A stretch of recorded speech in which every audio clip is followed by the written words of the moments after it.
Here I am teaching you the concept of banking and revising it through some examples. बहुत ही प्यारा सा concept है यार ये बैंकिंग का।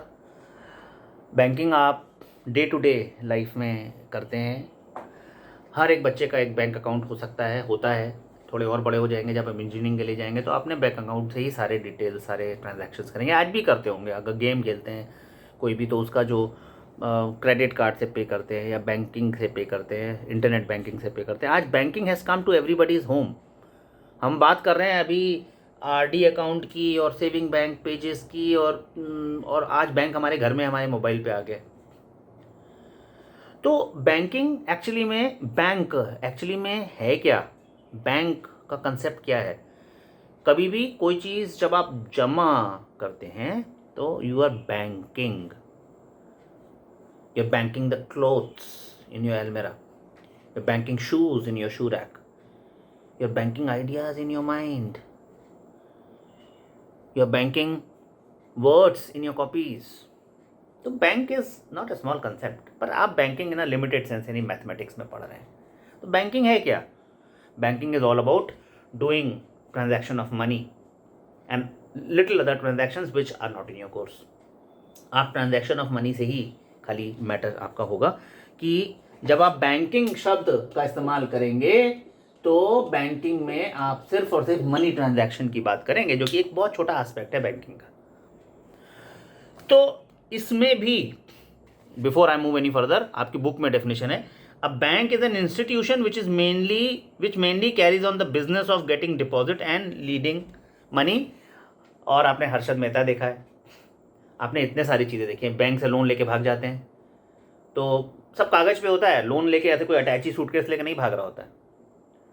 आपके जेब में एक मोबाइल होता है, उसमें करोड़ों रुपए के आपके अनुमतियां होती हैं, जिसको आप कहीं भी दे करके, अनुमति यानी permissions, and you get lot of money in various forms.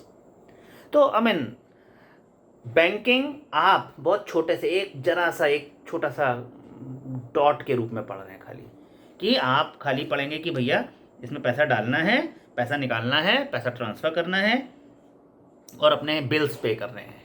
और ये सब भी आप इस लेवल पे 10th में नहीं करेंगे।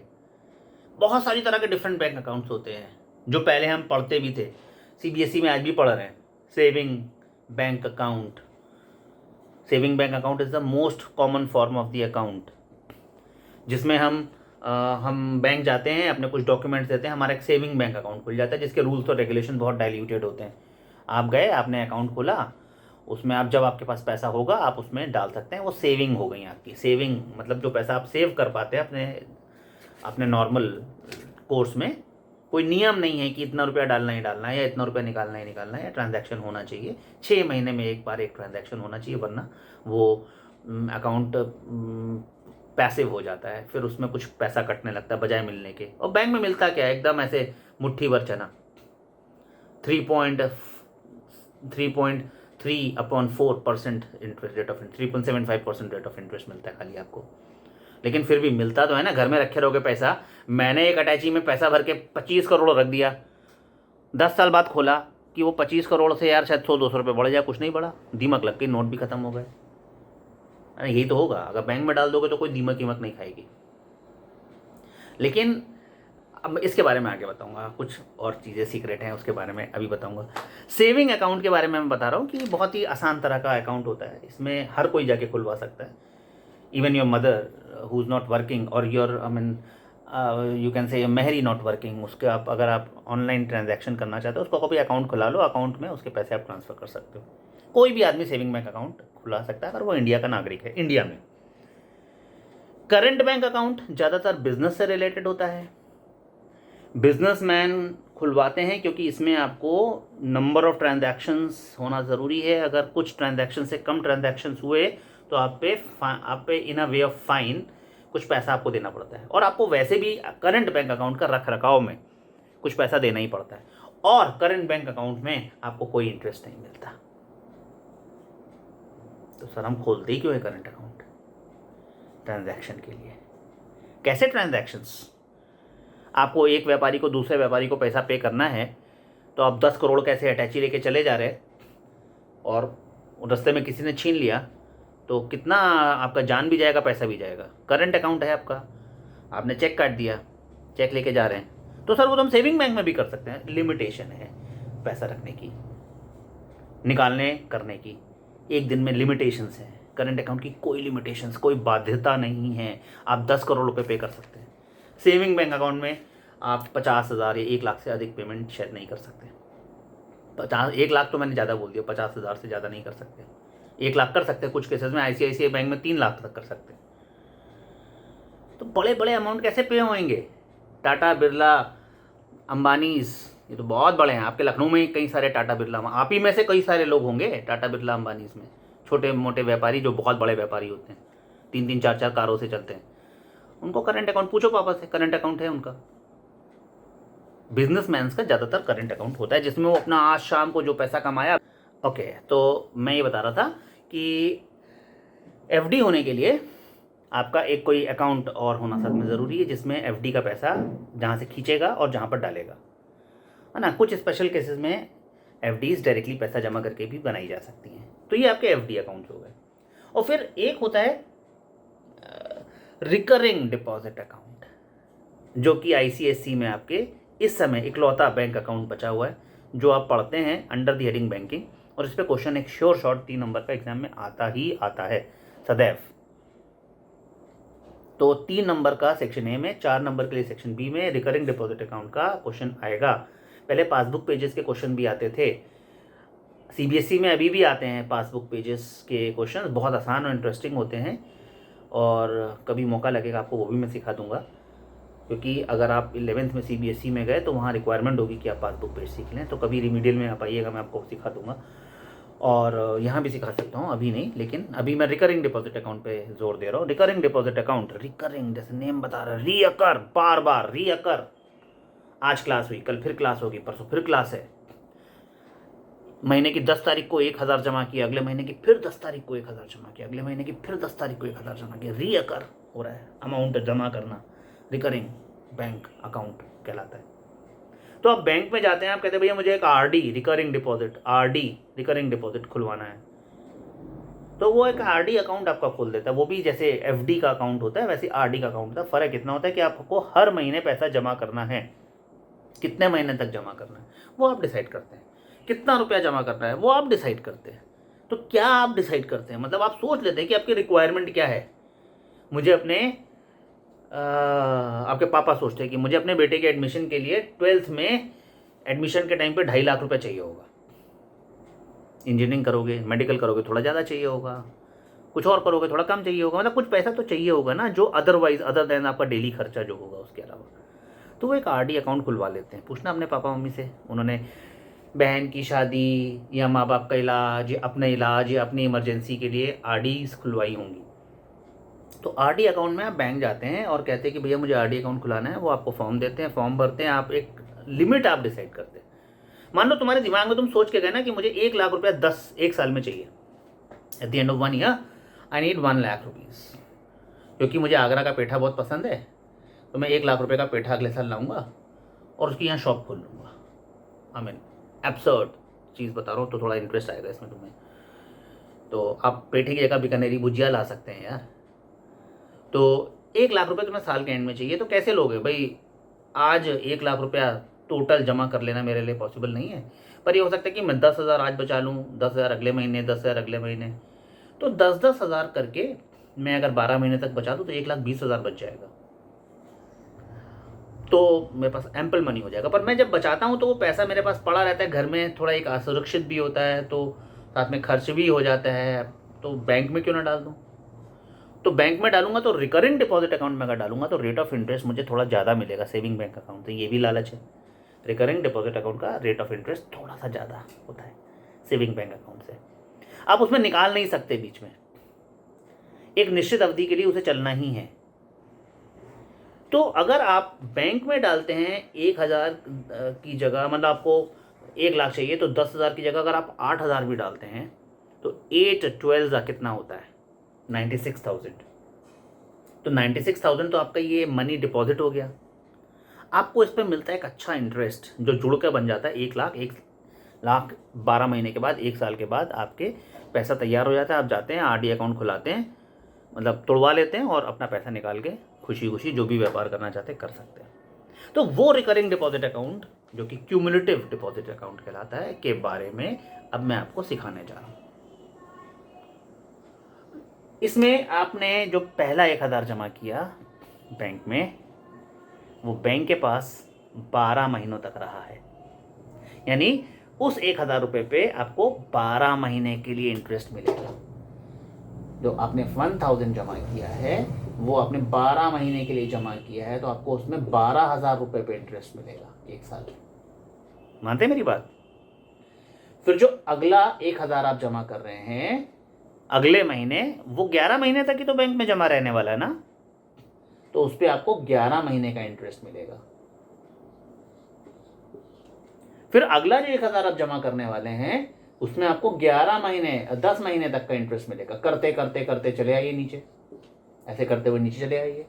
तो अब देखिए आपको बैंक कितने पैसे पे इंटरेस्ट दे रहा है, 1000 प्लस 2000 प्लस 3000 प्लस करते करते 11,000 प्लस 12,000, इज़न्ट इट? ये सब जोड़ लेंगे, इस पे 1 महीने का इंटरेस्ट, इस पे 1 महीने का इंटरेस्ट, इस पे 1 महीने का इंटरेस्ट, क्योंकि 1000 रुपये इंटू 12 क्या किया, 12 महीने। बैंक आपको 1 महीने का इंटरेस्ट देता है, हर महीने 1 महीने का इंटरेस्ट। तो आप क्या टोटल महीने ऐड कर लेता है, यानी कि अगर 1000 12 महीने के लिए उसके पास है तो उस 12,000 पे 1 महीने का इंटरेस्ट दे देगा। ऐसे ही 1000 रुपया 11 महीने के लिए उसके पास है तो 11,000 पे 1 महीने का इंटरेस्ट दे देगा। तो बैंक में इंटरेस्ट हमेशा 1 महीने के लिए एट द एंड कैलकुलेट कर लेते हैं। तो सारे पैसे हमने जोड़ दिया, अब इन सारे पैसों पर 1 महीने का इंटरेस्ट वो आपको दे देगा। यानी कि आप इन सारे पैसों को अगर जोड़ो तो जो भी यह पैसा आया, ये जो भी पैसा आया इंटू 1/12, क्योंकि रेट तो पर एनम होता है ना, 7% पर एनम। जब भी रेट देते हैं तो 7% या 6% पर एनम देते हैं, पर पीए, तो इसलिए 1/12 कर लिया, इंटू ये हो गया पी, ये हो गया पी, ये हो गया टी, और बचा क्या, आर। आर क्या हो गया, जो रेट परसेंट आप देते हैं, ये जो भी आर आपने मान लो 8% दे दिया। तो देखो रेट पता है, टाइम हमें बैंक के केस में हमेशा 1 मंथ ही होता है, और ये पी आपके लिए वेरी करता रहेगा। आप कितना चाह रहे हैं उतना पी हो जाएगा अपने मन से। तो एक तरीके से हम देखें तो बैंक का interest special type of simple interest होता है, जिसमें कि पी आर टी ही होता है, पर इसमें क्या होता है कि जो टाइम है ये हमेशा 1 मंथ होता है। तो अगर टाइम इन ईयर्स दिया हुआ हो आपको तो आप इसमें अपॉन 12 कर लेते हैं, और हाँ अपॉन 100, रेट अपॉन 100, तो रेट अपॉन 100, तो ये 12/100। तो सिंपल इंटरेस्ट का जो बैंक का फॉर्मूला है वो पीआरटी अपॉन 100 ना होकर पीआरटी अपॉन 1200 हो जाता है। और कई केसेस में तो हमने बच्चों को ये भी सिखाया हुआ है कि simple interest in the case of banking should always be taken as PR/1200, क्योंकि time in the case of banking is always 1 month, तो टी को लेने की जरूरत क्या, टी तो 1 है ही है, तो PR/1200। तो बैंकिंग केस में सिंपल इंटरेस्ट आप डायरेक्टली कैलकुलेट कर सकते हैं बाय PR/1200। पी वेरी करता रहेगा और आपका इंटरेस्ट बदलता रहेगा, पी वेरी करता रहेगा और आपका इंटरेस्ट बदलता रहेगा।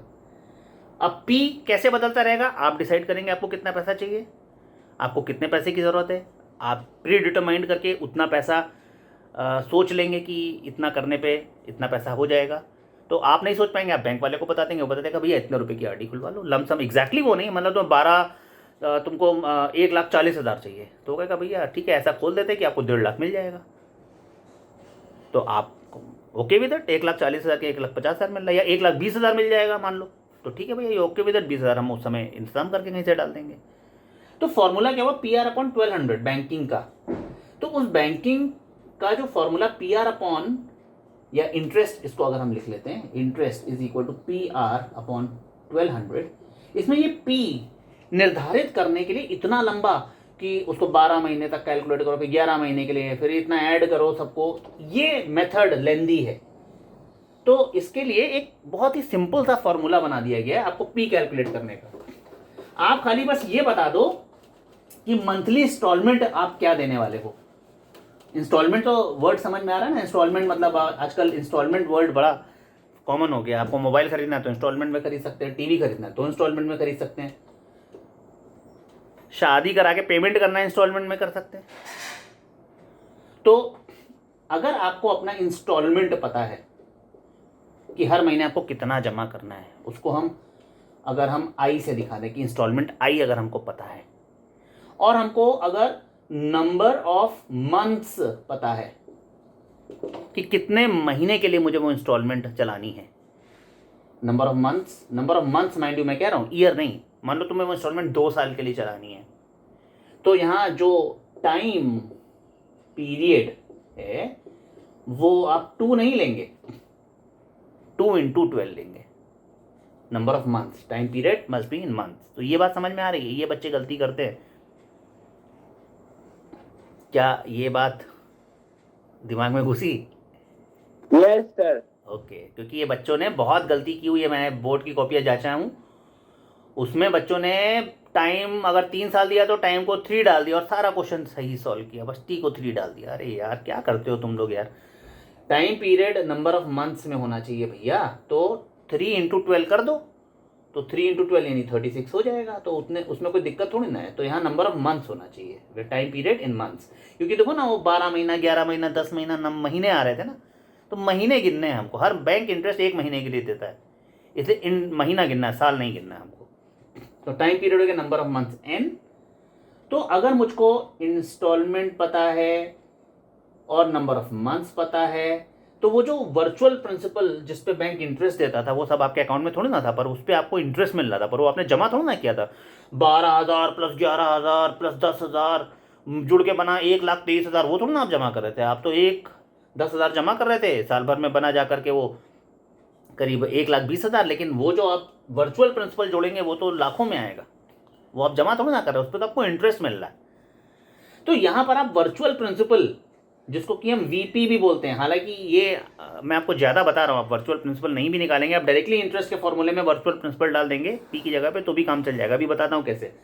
अगर आप वर्चुअल प्रिंसिपल निकालना चाहते हैं तो वो हो जाएगा I × n × n+1/2।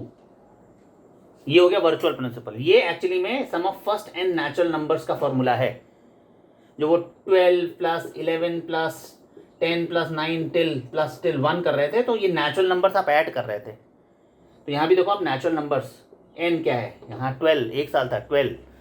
अगर आप 2 साल लेते हो तो 24। तो n क्या है?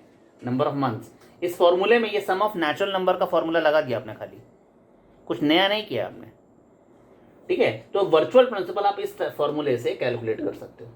और जब आपने वर्चुअल प्रिंसिपल इस फॉर्मूले से कैलकुलेट कर लिया तो देखो इंटरेस्ट का फॉर्मूला आपके पास क्या बन के आ गया। इंटरेस्ट होता है PR/1200, इंटरेस्ट होता है PR/1200।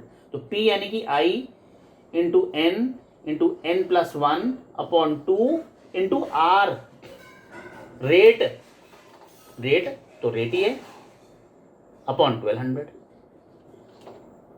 तो देखो ये फॉर्मूला इंटरेस्ट का बन के क्या आ गया, ये इंटरेस्ट है, ये इंटरेस्ट का फॉर्मूला बन के क्या आ गया, इंटरेस्ट = इंस्टॉलमेंट। देखो आप दोनों में कंफ्यूज मत हो जाना, इंस्ट इंटरेस्ट इंस्टॉलमेंट, ये पूरा लिख दो इंस्टॉलमेंट। ये प्रिंसिपल नहीं है, इंस्टॉलमेंट है जो हर महीने आप जमा कर रहे हो। ये वो प्रिंसिपल नहीं है जो आपको चाहिए 1 साल के बाद। बच्चे यहां भी कंफ्यूज हो जाते हैं कई बार। तो इंस्टॉलमेंट जो आप हर महीने जमा कर रहे हो into n number of months, जितने महीने के लिए जमा कर रहे हो, इंटू n+1 × R/2 × 1200 यानी कि 2400। ये फॉर्मूला बन जाता है आपके इंटरेस्ट कैलकुलेट करने का। अगर आप 1,000 रुपया डाल रहे हो, मान लो आप 1,000 रुपया डाल रहे हो और आप 1 साल के लिए डाल रहे हो, यानी कि 12 महीने के लिए, तो मैं वर्चुअल प्रिंसिपल नहीं कैलकुलेट करूंगा, मैं इसको भूल जाऊंगा, मैं डायरेक्टली इंटरेस्ट कैलकुलेट करूंगा भैया, ये यूजिंग दिस फॉर्मूला। तो मैं डायरेक्टली इंटरेस्ट कैसे कैलकुलेट कर लूंगा, मैं डायरेक्टली इंटरेस्ट कैलकुलेट कर लूंगा देखो 1 सेकेंड लगेगा इंटरेस्ट कैलकुलेट करने में। इंटरेस्ट विल बी जो 1000 मैं जमा कर रहा हूँ इंटू n 12 महीने के लिए जमा कर रहा हूँ, 12 + 1 13 इंटू रेट क्या मिल रहा है मुझे बैंक से, मान लो 6% इंटरेस्ट मिल रहा है, इंटू 6 अपॉन 2400। तो देखो ये 2 0 कट गया, 12 2 24, 2 इससे काट लिया 3, तो देखो 13 3 39 और एक 0 बचा हुआ 390। ये देखो इंटरेस्ट खटाक से निकल के आ जाएगा, कोई बड़ी गणित नहीं है इसमें। चलो अच्छा चेंज करें थोड़ा सा, मान लो 1 सेकंड के लिए हम मान लें कि मान लो हम बैंक में 500 रुपया जमा कर रहे हैं, 500 रुपया, ठीक है, और हम इसको 2 साल के लिए जमा कर रहे हैं, तो 2 साल का मतलब हुआ 24 मंथ्स। तो 24 मंथ्स में देखो फॉर्मूला तो यही है, 1000 की जगह 500 डाल दिया। अच्छा अब यहाँ पर हम थोड़ा सा सॉल्व कर लें, देखो 500 डाल दिया इंटू 2 साल के लिए 24, देखो इंस्टॉलमेंट हुआ 500, n हुआ 24, n+1 यानी कि 25 इंटू रेट मान लो 6% ही है, 6 क्यों ले रहे हैं, 8 भी ले सकते हैं, 10 भी ले सकते हैं, सिखाने के मोड में है इसलिए सिंपल वाला ले रहे हैं कि ऊपर नीचे कट जाए। तो रेट 6% ले लिया और अपॉन 2400 एज इट इज, ये तो फॉर्मूले में ही है 2400 रुपया। तो देखो कुछ बदल नहीं रहा है मेथड, अगर 2-3 क्वेश्चन भी आप लगा लेंगे तो मेथड आपको एकदम ऐसे पानी हो जाएगा, आपको रट जाएगा ऐसे 2-3 बार में मेथड। तो आप इसको सॉल्व कर लीजिए, देखिए 2 0 तो कट गए, यूनिवर्सली कट जाते हैं, 6 1 जा और 6 4 जा, आप कैसे और भी काट सकते हैं, 4 1 जा 4, 6 जा 24, तो 6 इंटू 25 होता 150, 6 इंटू 25 हुआ 150 इंटू 5 यानी कि 750, इंटरेस्ट आ गया 750 रुपया। तो क्या मैं 500 रुपया जमा करूं बैंक में 2 साल के लिए और एंड ऑफ द साल में मुझे खाली 750 रुपया मिल रहा है? अरे भैया ये इंटरेस्ट मिल रहा है, तुमको क्या मिल रहा है, तुमको तो मैच्योरिटी वैल्यू मिलेगी ना, तुमको तो यहाँ देखो, तुमको जो टोटल पैसा मिलेगा वो मैच्योरिटी वैल्यू कहलाती है, और मैच्योरिटी वैल्यू होती है money deposit plus interest. Maturity MV stand for maturity value, MD stand for money deposit, जो आपने जमा किया पैसा भैया वो तो पूरा का पूरा सेफ है ना, आपको मिलेगा, उसमें क्या घबरा रहे हो, प्लस इंटरेस्ट। तो मैच्योरिटी वैल्यू मतलब आपको जब आपका 24 महीना यानी 2 साल पूरा खत्म हो जाएगा तो आपको कितना पैसा मिलेगा। तो आपने 500 रुपये तो जमा किए हैं ना हर महीना, पूरा 24 महीने तक जमा किए हैं, तो ये पैसा आपका सेव है, कहीं गया नहीं है, आपको मिलेगा पूरा इकट्ठा एक मुश्त होकर के। 500 रुपये हर महीने घर पे बचाना मुश्किल है, लेकिन बैंक में 500 रुपये जमा करते हैं ना, आराम है, निकाल नहीं सकते, प्लस इंटरेस्ट भी मिलेगा। कितना इंटरेस्ट मिला, 750 रुपये इंटरेस्ट भी मिला ऊपर से, तो ये जोड़ के कितना हुआ, 5 इंटू 24 कितना होता है 120 और 2 0 और, यानी 12,000 तो यही हो गया। 500 जो आप हर महीने जमा करे थे 2 साल तक, 24,000 12,000 तो यही ऐसे ही हो गया भैया, 500 रुपये जोड़ के 12,000 हो गया, और प्लस आपको 750 रुपये इंटरेस्ट भी मिला। देखो 750 रुपये इंटरेस्ट तो कितना हो गया आपका 12,750 रुपये, जो आप बैंक में जमा कर रहे थे 500 रुपये हर महीना, 2 साल बाद वो पैसा आपका 12,750 रुपये बन के मिला। छोटा लग रहा है ना, क्योंकि अमीर आदमी हो।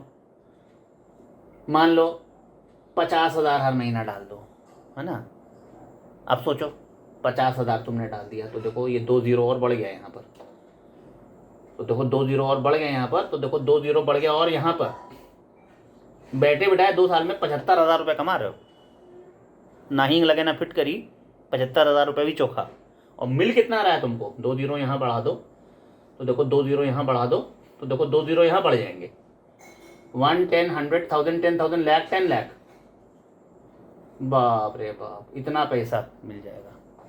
और ये तो छोटा पैसा है, आप लोग की सैलरी पढ़ने के बाद लाखों में आएगी, तो आप आरडी खोल देना बैंक में जाकर के, छोटी छोटी आरडियाँ खोलो, छोटी छोटी आरडियाँ तोड़ाने में भी आसान है। एक आरडी तोड़ा दी तो रेट ऑफ इंटरेस्ट बैंक के इंटरेस्ट जितना मिल जाता है। फिर मतलब जो स्पेशल इंटरेस्ट यहाँ 6% मिल रहा था, अगर आप आरडी बीच में तोड़ा देते हो, कोई बताएगा नहीं। देखो मैं तुम्हें सीक्रेट की सारी बातें बता रहा हूँ। अगर आप ये इंटरेस्ट, अगर आप यहाँ बैंकिंग तोड़ा देते हो, ये वाली आरडी बीच में तोड़ा देते हो, तो आपको 6% नहीं देगा। वो कहेगा भैया आपको अब 3.75% ही मिलेगा। या कुछ बैंक तो पेनल्टी लगा देते हैं, वो कहते हैं भैया 3.75 भी नहीं मिलेगा, आपको 3.2 ही मिलेगा। पर मिलेगा तो दे दो यार, हमें इस समय इमरजेंसी है, हॉस्पिटल का बिल देना है, तो आप तोड़ा दो। छोटी छोटी आरडियाँ करोगे तो कई सारी आरडियाँ होंगी, तो एक आरडी छोटी वाली तोड़वा दो। वो तोड़वाई और रेट थोड़ा कम हो गया तो क्या हुआ, पैसा तो मिल रहा है। 2 साल की खोली थी, 12 महीने बाद ज़रूरत या 14 महीने बाद ज़रूरत पड़ी, तोड़वा दी। 14 महीने का इंटरेस्ट भी मिल जाएगा आपको 3.2 के हिसाब से, पर 6% के हिसाब से नहीं मिलेगा। अगर एक दिन पहले भी आरडी तोड़वा लोगे तो भी नहीं मिलेगा। तो इसलिए आरडी जब खोलो तो बड़े की जगह छोटे छोटे में कई सारी खोल लो। एफडीज करानी है, बड़े की जगह छोटी छोटी कई सारी करा लो, तोड़वाने में आराम रहता है।